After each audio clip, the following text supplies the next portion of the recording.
ഒരു മനോഹരമായ വീഡിയോ വന്നിട്ടുണ്ട്.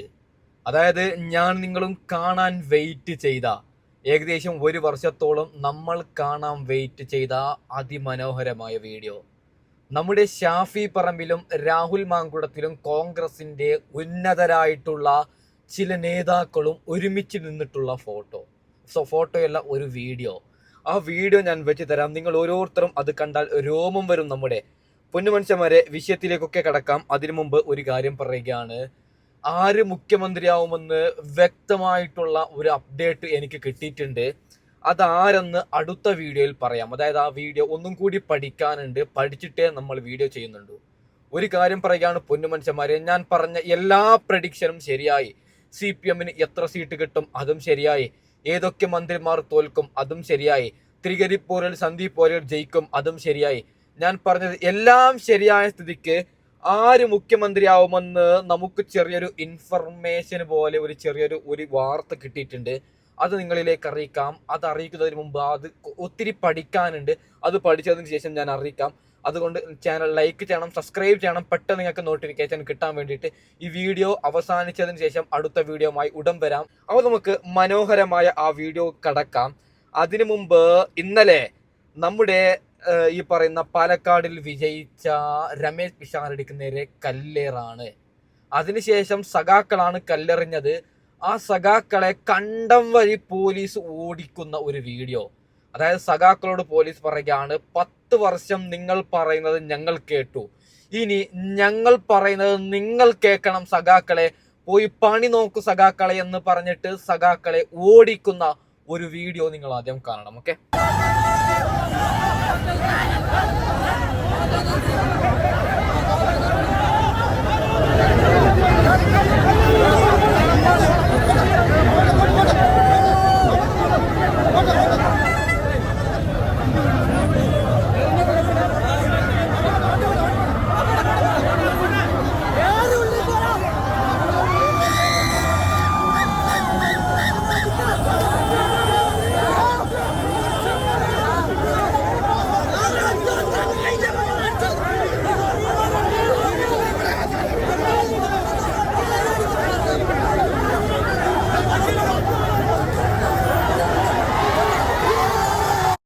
പൊന്നു സഖാക്കളോട് ഒരു കാര്യം പറയുകയാണ്. പൊന്നാര സഖാക്കളെ, നിങ്ങൾ തോൽവി നിങ്ങൾ സമ്മതിക്കണം. റിക്വസ്റ്റ് ആണ്. നിങ്ങൾക്ക് നാണമുണ്ടോ? തോറ്റാലും മിണ്ടാപ്രാണിയെ പോലും മിണ്ടാതിരിക്കണം. പിണറായി വിജയന് ആരെങ്കിലും കണ്ടോ? അദ്ദേഹത്തെ കണ്ടം വഴി ഓടിയിട്ടില്ലേ അദ്ദേഹം? നിങ്ങൾക്ക് ഈ കല്ലും മുള്ളുമായിട്ട് നിങ്ങൾ തന്നെ ഈ കല്ലെറിയുന്ന സമയത്ത് ജസ്റ്റ് ഒന്ന് ചിന്തിക്കണം മിസ്റ്റർ സഖാക്കളെ. നിങ്ങളുടെ പിണറായി വിജയൻ 10 വർഷം കൊണ്ട് കേരളത്തെ ബലി കൊടുക്കുകയായിരുന്നു. അതുകൊണ്ടാണ് ഇത്രയും കേരളം കാണാത്ത ഇത്രയും വലിയ മഹാപരാജയം നിങ്ങൾ ഏറ്റുവാങ്ങിയത്. അതെന്തുകൊണ്ടാണ് മിസ്റ്റർ സഖാക്കളെ നിങ്ങൾ സമ്മതിക്കുന്നില്ല? സത്യസന്ധമായിട്ട് പറഞ്ഞാൽ അവറ്റകൾ വിചാരിച്ചത് പോലീസ് ഞങ്ങൾക്കൊപ്പം നിൽക്കുന്നതാണ്. പോലീസ് കണ്ടംവതി ഓടിച്ചപ്പോൾ ഇവറ്റകൾക്ക് സമാധാനമായി എന്നേ നമുക്ക് പറയാൻ പറ്റും. അതായത് ഇവറ്റകളുടെ സഖാക്കളുടെ അക്രമത്തിൽ ഒരു നല്ലവനായ പോലീസുകാരന് പരിക്കേറ്റിട്ടുണ്ട്. ആ പോലീസുകാരനെ ഹോസ്പിറ്റലിലേക്ക് എത്തിച്ചത് ഒരു UDF പ്രവർത്തകനാണ്. ആ ഒരു വീഡിയോയും കൂടി നിങ്ങളൊന്ന് കാണണം. ഓക്കെ,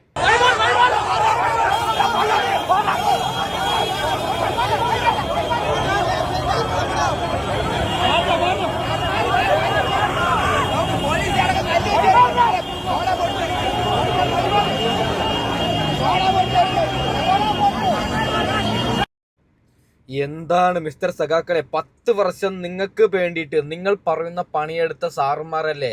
നിങ്ങൾക്ക് നാണമുണ്ടോ? നിങ്ങൾ ഇഞ്ചോടിഞ്ചായി തോറ്റതെങ്കിൽ പ്രശ്നമില്ല, നിങ്ങൾ തോറ്റ് പണ്ടാരണിഞ്ഞതല്ലേ? എന്നിട്ടും പോലീസുകാർ ആക്രമിക്കാൻ പോകുന്ന നാണമില്ലാത്ത സഖാക്കൾ ഒരു വീഡിയോ. അതായത് നമ്മുടെ രാഹുൽ മാങ്കൂടത്തിൽ കുറച്ച് സംസാരിക്കുന്നുണ്ട് രമേശ് പിഷാരടി ജയിച്ചതിനെ കുറിച്ചിട്ട്. ആ വീഡിയോ നിങ്ങളൊന്ന് കാണണം. അതിനുശേഷം ഷാഫിയൊക്കെ ഒരുമിച്ച് നിന്നുള്ള വീഡിയോ ഞാൻ വെക്കാം. ഓക്കെ, പാലക്കാട് പുതിയ MLA വന്നതിനകത്ത് വലിയ സന്തോഷമാണുള്ളത്. പ്രത്യേകിച്ച് ദീർഘകാലത്തെ സുഹൃത്തു കൂടിയായ പിഷാരടി MLA ആകുന്നു എന്നുള്ളത് ഒരു നല്ല കാര്യമാണ്. കലാകാരന്മാർ ധാരാളമായി രാഷ്ട്രീയത്തിലേക്ക് വരാറുണ്ട്, ജനപ്രതിനിധികളാകാറുണ്ട്. പക്ഷേ കലാകാരൻ എന്നതിനപ്പുറം നല്ല രാഷ്ട്രീയ ബോധമുള്ള നമ്മൾ രമേശ് പിഷാരടി അങ്ങനൊരു കലാകാരൻ മാത്രമായി അടയാളപ്പെടുത്തേണ്ടുന്ന ഒരാളല്ല. അയാൾ നല്ല ഏതൊരു വിഷയത്തെപ്പറ്റിയും കൃത്യമായ രാഷ്ട്രീയ ധാരണകളും ക്ലാരിറ്റി ഓഫ് തോട്ടുമൊക്കെയുള്ള ഒരു നല്ല പൊതുപ്രവർത്തകനാകുവാൻ അദ്ദേഹത്തിന് കഴിയും. ഓക്കെ, ചിലർ പറഞ്ഞത് രാഹുൽ മാങ്കൂടത്തിൽ സീറ്റ് കൊടുക്കാത്തത് കൊണ്ട് രാഹുൽ മാങ്കൂടത്തിൽ അങ്ങനെ ചെയ്യും, മറ്റത് ചെയ്യും, മറിച്ചത്. നിങ്ങൾ ഈ ഒരു വീഡിയോ കാണണം. അതായത് നമ്മുടെ രാഹുൽ മാങ്കുടത്തിലും രമേശ് പിഷാരടിയും ഈ പറയുന്ന കോൺഗ്രസിന്റെ ഉന്നതരായിട്ടുള്ള എല്ലാവരും ഒരുമിച്ച് നിന്നിട്ടാണ് റിസൾട്ട് കണ്ടത്. നിങ്ങൾക്ക് ഇത് കണ്ടിട്ട് ഒരു പൊട്ടിയോ രാഹുലിനെ വിമർശിക്കുന്നവരെ? അതായത് നമ്മുടെ രാഹുൽ മാങ്കൂടത്തിൽ ഇനിയാണ് പാർട്ടിക്ക് വരാൻ പോകുന്നത്. അത് ഞാൻ വെച്ച് തരാം. അതായത് രാഹുൽ മാങ്കൂടത്തിന്റെ ലൈഫ് എന്തെന്ന് ഞാൻ ക്ലിയറായി കൃത്യമായിട്ട് പറഞ്ഞുതരാം. അതിനു മുമ്പ് നമ്മുടെ ഷാഫിക്കൊപ്പം രാഹുൽ മാങ്കൂടത്തിലുള്ള ആ ഒരു വീഡിയോ നിങ്ങളൊന്ന് കാണണം. ഓക്കെ,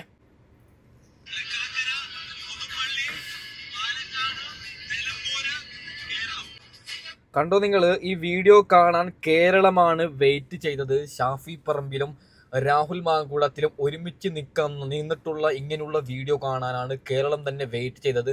പൊന്നു മനുഷ്യന്മാരെ, ഒരു കാര്യം കൂടി പറഞ്ഞിട്ട് ഞാൻ വീഡിയോ വൈൻഡപ്പ് ചെയ്യാം. എന്താണ് നമ്മുടെ രാഹുൽ മാങ്കുളത്തിൻ്റെ ഇനിയുള്ള അവസ്ഥ? നമ്മുടെ രാഹുൽ മാങ്കുളത്തിൻ്റെ ജീവിതം ഇനി എങ്ങനെ മുന്നോട്ട് പോകും? അതായത് കേസിൽ നിന്ന് നമ്മുടെ രാഹുൽ മാങ്കുളത്തിൽ വിജയിക്കും. എന്തിനാണ് നമ്മുടെ രാഹുൽ മാങ്കുളത്തിന് കേസ് വന്നത്? അതായത് 2026 തെരഞ്ഞെടുപ്പിൽ പിണറായി വിജയൻ ഒരു കാര്യം ഉറപ്പായിട്ടുണ്ട്: ഞങ്ങൾ തോറ്റ് പണ്ടാരടങ്ങും. 2026 രാഹുൽ മാങ്കുളത്തിന് കേസ് വന്നിട്ടില്ലെങ്കിൽ ഷാഫി പറമ്പിലും രാഹുൽ മാങ്കുളത്തിലും ഒരുമിച്ച് നിന്നുകൊണ്ട് പ്രചാരണത്തിൽ ഇറങ്ങും. അങ്ങനെ ആയിക്കഴിഞ്ഞാൽ ഒരുപക്ഷെ 130 സീറ്റ് വരെ കോൺഗ്രസ് നേടും. അങ്ങനെയാണെങ്കിൽ കേരളം കണ്ട ഏറ്റവും വലിയ മഹാതോൽവി ഞങ്ങൾക്ക് ഏറ്റുവാങ്ങേണ്ടി വരും. അതുകൊണ്ട് ഒന്നെങ്കിൽ ഷാഫി പറമ്പിലിനെ തകർക്കുക, അല്ലെങ്കിൽ രാഹുൽ മാങ്കുളത്തിനെ തകർക്കുക. ഈ രണ്ടു പേരിൽ ഒരാളെ തകർത്തിട്ടില്ലെങ്കിൽ ഞങ്ങളുടെ ജീവിതം തന്നെ, അതായത് ഈ പൊളിറ്റിക്സ് ആയിട്ട് ഈ പറയുന്ന CPM സീറ്റ് തന്നെ കിട്ടൂല. അതുകൊണ്ടാണ് നമ്മുടെ രാഹുൽ മാങ്കുളത്തിനെതിരെ കള്ളക്കേസ് വന്നത്. ഈ കള്ളക്കേസിൽ ഞാൻ വീണ്ടും പറയുന്നു എല്ലാവരോടും, പൊന്നുമനുഷ്യന്മാരെ, 3 കേസാണ് നമ്മുടെ രാഹുൽ മാങ്കുളത്തിൽ വന്നത്. അതിൽ ആദ്യ കേസിൽ മാത്രമാണ് ഇത്തിരി തുമ്പുള്ളത്. അതായത് വീട്ടിൽ ഭർത്താവുള്ള കാര്യം നമ്മുടെ രാഹുൽ മാങ്കുളത്തിനോട് പറയാതെ മറച്ചു വെച്ചിട്ട് ഒരു പെൺകുട്ടി പ്രണയം നടിക്കുകയാണ്. എന്നോട് ഏതെങ്കിലും ഒരു സുന്ദരിയായ ഒരു പെൺകുട്ടി വന്നിട്ട് അൽത്തു നിന്നെ എനിക്ക് ഇഷ്ടമാണ് എന്ന് എൻ്റെ പിറകിൽ വന്നിട്ട്, അതായത് എല്ലാ ദിവസവും എനിക്ക് മെസ്സേജ് അയക്കും, എല്ലാ ദിവസവും എന്നോട് ചോദിക്കും, അൽത്തു നിന്നെ എനിക്ക് ഇഷ്ടം, അൽത്തു നിന്നെ എനിക്ക് ഇഷ്ടം, നമ്മൾ ഒരുമിച്ച് ജീവിക്കാം, അൽത്തു പ്ലീസ്, അൽത്തു പ്ലീസ്, അൽത്തു എന്നിങ്ങനെ പറഞ്ഞു കഴിഞ്ഞാൽ നമ്മൾ മനുഷ്യന്മാരല്ലേ, വീണ് പോവില്ലേ? ഞാൻ അവളെ പ്രണയിച്ചു. എന്നാൽ പ്രണയിച്ചതിന് ശേഷം വിവാഹം ഇന്ന നാൾ നമ്മൾ വിവാഹം കഴിക്കാമെന്ന് പറഞ്ഞതിന് ശേഷം എനിക്കൊരു കാര്യം മനസ്സിലാവുകയാണ്: അവൾ കല്യാണം കഴിഞ്ഞവളാണ്. കല്യാണം കഴിഞ്ഞിട്ട് 6 മാസം കഴിഞ്ഞവളാണെന്ന് അറിഞ്ഞാൽ എന്താവും അവസ്ഥ? ഇത് സെയിം അവസ്ഥയാണ് രാഹുൽ മാങ്കുളത്തിന്റെ കേസിലായത്. അതായത് പാവം നമ്മുടെ രാഹുൽ മാങ്കുളത്തിന്റെ പിന്നിൽ ഒരു പെണ്ണ് നടക്കുകയാണ്. നമ്മുടെ രാഹുൽ മാങ്കുളത്തിൽ അക്സെപ്റ്റ് ഒന്നും ചെയ്തിട്ടില്ല. വേണ്ടടി, എനിക്ക് രാഷ്ട്രീയപരമായിട്ട് കുറെ തിരക്കുണ്ട്, എനിക്ക് പ്രണയിക്കാനുള്ള സമയമില്ല. വീണ്ടും നമ്മുടെ രാഹുൽ മാങ്കുളത്തിൽ ഇങ്ങനെ ശല്യപ്പെടുത്തിയത് കൊണ്ടാണ് നമ്മുടെ രാഹുൽ മാങ്കുളത്തിൽ അവസാന നിമിഷം ഓക്കെ ഞാൻ നിന്നെ പ്രണയിക്കാമെന്ന് പറഞ്ഞിട്ട് പ്രണയത്തെ. പിന്നീട് ഈ പെൺകുട്ടി എല്ലാ ദിവസവും നമ്മുടെ രാഹുൽ മാങ്കുളത്തിനെ വിളിക്കുകയാണ്: ഒന്ന് വാടാ രാഹുലെ. അത് അങ്ങനെ വിളിക്കുന്ന രാത്രി സമയത്തൊക്കെ വിളിക്കുമ്പോൾ മനുഷ്യന്മാരല്ലേ, ആണായിട്ട് ജനിച്ചവർ പോവൂലേ? അങ്ങനെയാണ് നമ്മുടെ രാഹുൽ മാങ്കുളത്തിൽ ഇവൾ വിളിച്ചപ്പോൾ പോയിട്ട് ശാരീരികമായി ബന്ധപ്പെട്ടത്. എല്ലാം കഴിഞ്ഞതിന് ശേഷമാണ് നമ്മുടെ രാഹുൽ മാങ്കുളത്തിന് അറിഞ്ഞത് ഇതുപോലെയൊരു ട്രാപ്പാണ് ഞാൻ കുടുങ്ങിയെന്ന്. അതായത് നമ്മുടെ രാഹുൽ മാങ്കുളത്തിൽ വിചാരിച്ചത് ഇവളെ ഞാൻ കല്യാണം കഴിക്കാം, ഇവളാണ് എൻ്റെ ലൈഫ് പാർട്ട്ണർ, ഇവൾ എൻ്റെ എല്ലാമാണ്. അങ്ങനെയാണ് ഇവൾ വിളിച്ചപ്പോൾ നമ്മുടെ രാഹുൽ മാങ്കുളത്തിൽ പോയത്. എല്ലാം കഴിഞ്ഞതിന് ശേഷം എന്നെ പീഡിപ്പിച്ചു എന്ന് പോയി ഈ പെൺകുട്ടി പരാതി കൊടുക്കുകയാണ്. എന്താണല്ലേ, കോടതിക്ക് മുമ്പ് നമ്മുടെ രാഹുൽ മാങ്കുളത്തിൽ ഈ പറഞ്ഞ ഈ പെൺകുട്ടി ചാറ്റ് ചെയ്തൊക്കെ കാണിച്ചത് കൊണ്ടാണ് നമ്മുടെ രാഹുൽ മാങ്കുളത്തിന് ഇന്ന് ജാമ്യം കിട്ടിയത്. പൊന്നുമനുഷ്യന്മാരെ, പിന്നീട് വന്ന 2 കേസും അത് എല്ലാം ഫേക്കാണ്. ഓക്കെ, റിണിയും കൂട്ടരും ഒക്കെ നിർമ്മിച്ചതെന്നാണ് ചിലർ പറയുന്നത്. അതൊക്കെ പക്ക ഫേക്കാണ്. ഒരു കാര്യം പറയുകയാണ്, ഗോവിന്ദചാമി എന്തിനാണ് ജയിലിൽ? പീഡിപ്പിച്ച പ്രതിയാണ്, പീഡനക്കേസിലെ പ്രതിയാണ്. രാഹുൽ മാങ്കുളത്തിലും പ്രതിയായിരുന്നെങ്കിൽ ഒരിക്കലും കോടതി ജാമ്യം കൊടുക്കത്തില്ല. ഞാനൊരു പെൺകുട്ടിയെ ക്രൂരമായി പീഡിപ്പിച്ചിട്ടുണ്ടെങ്കിൽ പൊന്നുമനുഷ്യന്മാരെ, എനിക്കൊരിക്കലും കോടതി ജാമ്യം തരത്തില്ല. കോടതിയിൽ ഞാൻ വിശ്വസിക്കുന്ന ഒരാളാണ്. അതായത് കോടതി തെറ്റെന്ത് ശരിയെന്ത് മനസ്സിലാക്കിയിട്ടാണ് കോടതി ഇതാക്കുന്നത്. അപ്പോൾ നമ്മുടെ രാഹുൽ മാങ്കുളത്തിന് കുടിക്കതെന്ന് കോടതിക്ക് മനസ്സിലായി. ഇനി രാഹുൽ മാങ്കുളത്തിൽ വളരാൻ പോകുന്നത് പൊന്നുമനുഷ്യന്മാരെ, രാഹുൽ മാങ്കുളത്തിനെ പാർട്ടിയിൽ നിന്ന് എടുത്തിട്ട്, അതായത് പാർട്ടിക്ക് തിരിച്ചെടുക്കും.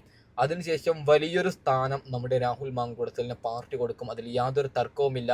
വലിയ ഉന്നതരായിട്ടുള്ള കേരള രാഷ്ട്രീയത്തിൽ ഏറ്റവും നല്ല സ്ഥാനം കോൺഗ്രസിന്റെ നമ്മുടെ രാഹുൽ മാങ്കുളത്തിന് കിട്ടുകയും ഇനി വരുന്ന തദ്ദേശ തെരഞ്ഞെടുപ്പോ അങ്ങനെ എന്തെങ്കിലും ഒരു തെരഞ്ഞെടുപ്പ് വരികയാണെങ്കിൽ, ബൈ ഇലക്ഷൻ അങ്ങനെ എന്തെങ്കിലും വരികയാണെങ്കിൽ നമ്മുടെ രാഹുൽ മാങ്കൂട്ടത്തിന് ഉറപ്പായിട്ടും സീറ്റ് കിട്ടും. അല്ലെങ്കിൽ അടുത്ത 5 വർഷം കഴിഞ്ഞിട്ട് ഉറപ്പായിട്ടും നമ്മുടെ രാഹുൽ മാങ്കൂട്ടത്തിന് സീറ്റ് കിട്ടും. അത് ഉറപ്പാണ്. കോൺഗ്രസ് ഉറപ്പായിട്ടും ജയിക്കുന്ന ഏതെങ്കിലും ഒരു മണ്ഡലത്തിലായിരിക്കും നമ്മുടെ രാഹുൽ മാങ്കൂട്ടത്തിന് നിൽക്കുന്നത്. അപ്പോൾ നമ്മുടെ രാഹുൽ മാങ്കൂട്ടത്തിന്റെ കൈ വിട്ടിട്ടില്ല. ഷാഫി പറമ്പിലൊക്കെ ഇനി പരസ്യമായിട്ട് നമ്മുടെ രാഹുൽ മാങ്കൂട്ടം സപ്പോർട്ടുമായിട്ട് വരും. അതിൽ യാതൊരു തർക്കവുമില്ല. അപ്പോൾ എന്തായാലും തൽക്കാലം വൈൻഡപ്പ് ചെയ്യുകയാണ്. അടുത്ത വീഡിയോ ആയിട്ട് വരാം. Okay, by.